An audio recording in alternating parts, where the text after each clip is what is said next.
Assalamualaikum warahmatullahi wabarakatuh. Kami dari kelompok 12 akan mempresentasikan mengenai studi materi pokok bahasan mata pelajaran fikih Madrasah Aliyah kelas 12 semester 2 kurikulum 2013. Dengan anggota saya sendiri bernama Eka Azizatul Aska dengan NIM 2011900068 dan teman saya bernama Ella Rohmawati dengan NIM 2011900069. Di sini saya akan menjelaskan mengenai pengertian al-amru atau perintah. Menurut bahasa, al-amru secara hakiki arti suruhan, perintah, yaitu lafaz tertentu yang menunjukkan tuntutan melakukan suatu pekerjaan. Sedangkan menurut istilah adalah tuntutan melakukan pekerjaan dari yang lebih tinggi kepada yang lebih rendah. Selanjutnya yaitu mengenai kaidah al-amru. Di sini kaidah al-amru terbagi menjadi 5 bagian. Yang pertama adalah sigot amr, menunjukkan hukum wajib. Dan yang kedua adalah perintah itu pada dasarnya tidak menghendaki pengulangan atau berkali-kali mengerjakan suatu perintah. Dan kaidah yang ketiga yaitu perintah itu pada dasarnya tidak menunjukkan kepada kesegeraan. Yang keempat adalah perintah terhadap suatu perbuatan, perintah juga terhadap perantaranya ataupun wasilahnya. Dan kaidah al-amru yang terakhir adalah perintah sesudah larangan, berarti diperbolehkan mengerjakan kebalikannya. Pengertian al-nahyu atau larangan. Menurut bahasa, an-nahyu adalah larangan. Sedangkan menurut istilah adalah tuntutan meninggalkan perbuatan dari yang lebih tinggi kepada yang lebih rendah, termasuk itu ke dalam kedudukannya. Selanjutnya yaitu mengenai pengertian dalalah lafaz al-am. Al-am menurut bahasa artinya merata atau yang umum. Sedangkan menurut istilah adalah kata yang memberi pengertian mencakup segala sesuatu yang terkandung dalam kata itu dengan tidak terbatas. Selanjutnya yaitu mengenai kaidah-kaidah lafaz al-am. Di sini kaidah-kaidah lafaz al-am terbagi menjadi 4 bagian. Yang pertama adalah keumuman itu tidak menggambarkan suatu hukum. Dan kaidah yang kedua yaitu makna tersirat atau mafhum itu mempunyai bentuk umum. Selanjutnya kaidah yang tiga yaitu orang yang memerintahkan sesuatu maka ia termasuk di dalam perintah tersebut. Dan kaidah yang terakhir adalah pelajaran diambil berdasarkan keumuman lafaz bukan karena kekhususan sebab. Selanjutnya adalah pengertian al-qos. Al-qos adalah lafaz yang menunjukkan arti tertentu khusus, tidak meliputi arti umum. Dengan kata lain, al-qos itu kebaikan dari al-am atau suatu lafaz yang diciptakan untuk satu arti yang sudah diketahui atau maklum atas individu.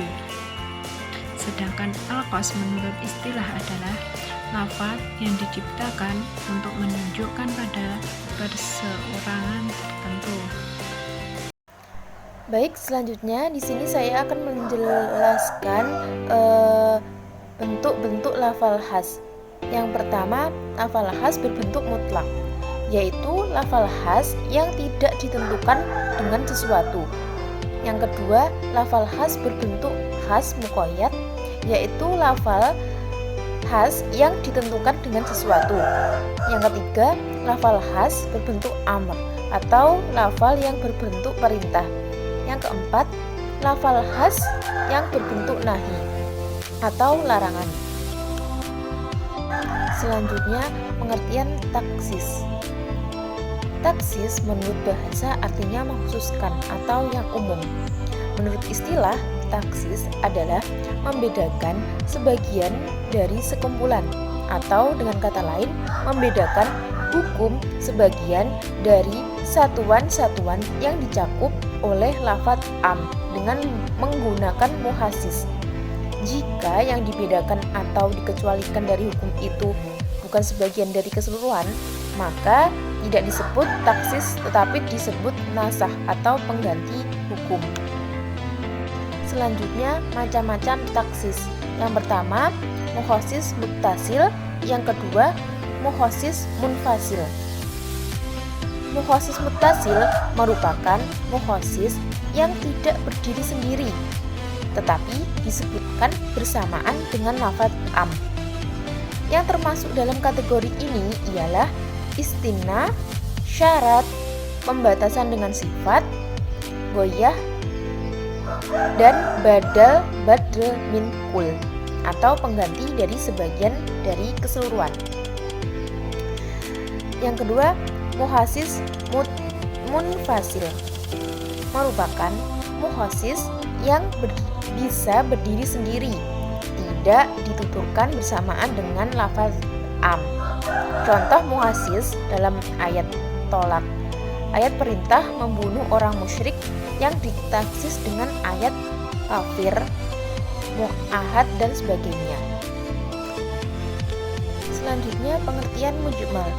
Menurut bahasa, mujmal artinya global atau terperinci. Sedangkan menurut istilah, mujmal ialah lafal yang belum jelas artinya, yang tidak dapat menentukan arti yang sesungguhnya jika tidak ada keterangan lain yang menentukannya.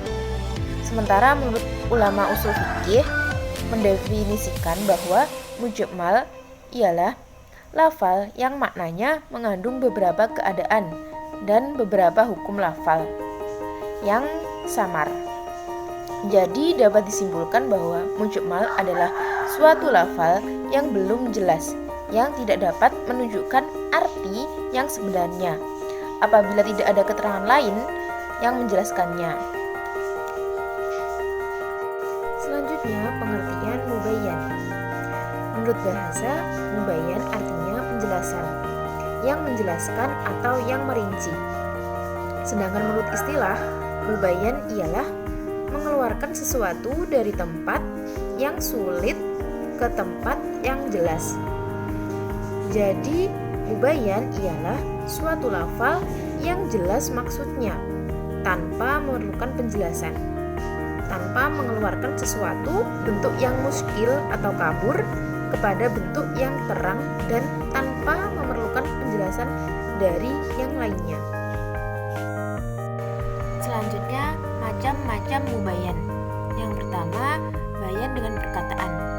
Contohnya dalam Quran surat Al-Baqarah ayat 196 yang dimana di situ menjelaskan bahwa ada kewajiban mengganti kurban atau menyembelih binatang bagi orang-orang yang tidak menemukan binatang sembelihan atau tidak mampu. Macam yang kedua yaitu bayan dengan perbuatan. Contohnya Rasulullah SAW melakukan perbuatan-perbuatan yang menjelaskan cara-cara berwudu, yakni mulai dengan membasuh tangan kanan dan batas-batas apa yang dibasuh. Selanjutnya, cara-cara praktek haji dan sholat. Macam yang ketiga yaitu bayan dengan isyarat. Contohnya seperti penjelasan tentang hitungan hari dalam satu bulan yang dilakukan oleh Rasulullah SAW dengan cara isyarat, yaitu beliau mengangkat ke-10 jarinya 2 kali dan 9 jari pada ketiga kalinya. Yang dimaksud adalah 29 hari. Macam yang keempat yaitu bayan dengan meninggalkan sesuatu. Contohnya Nabi Muhammad SAW tidak berwudu karena makan apa yang telah dipanaskan oleh api. Hadis riwayat Ibnu Hibban. Macam yang terakhir yaitu bayan dengan diam. Contohnya, ketika Rasulullah SAW melihat suatu kejadian dan mendengarnya suatu penuturan kejadian, tapi beliau tetap diam, tidak mengomentari atau tidak memberi isyarat larangan. Maksudnya, beliau tidak melarang hal tersebut. Sekian dari kelompok kami. Apabila ada kurang lebihnya kami mohon maaf. Billahi taufiq wal hidayah. Wassalamualaikum warahmatullahi wabarakatuh.